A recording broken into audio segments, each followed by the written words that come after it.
आमे फिल्म देखला बेले देखिनु बहुत कैरेक्टर इंग्लिश रे कथा होचंती नो डाउट एथरे अराउंड 15 कंट्रीज रो आर्टिस्ट अछंती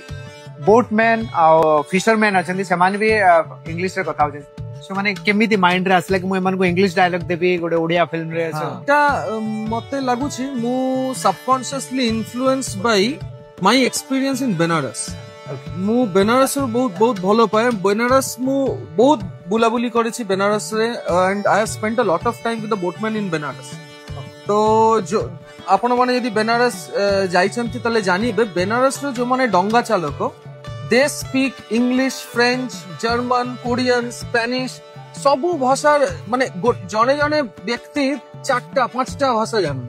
एटा गोटे अमेजिंग जिनिस माने आई वाज फैसिनेटेड कि वो केमिति बिजनेस अक्यूमेन हेले बा केतेटा टूरिज्म केते मनुष्यर जीवन रे प्रभाव रखे औ ए भलिया जिनिस ऑर्गेनिकली होउछि माने nobody comes and teaches them they learn it by themselves and they teach each other एटा गोटे बहुत बढ़िया संपर्क तो औ ओडिसा रे भी आपण मंगलजोड़ी जदी जिबे मंगलजोड़ी रो समस्त जो डंगा चालक से माने किंतु इंग्लिश रे कथा हेई पारि टूरिस्ट मानक सहित और आम जो डंगा चालक रो जो सीन थिला बहुत सीन्स मंगलजोड़ी रे अछि तो डेफिनेटली सही टू भी आसीछि।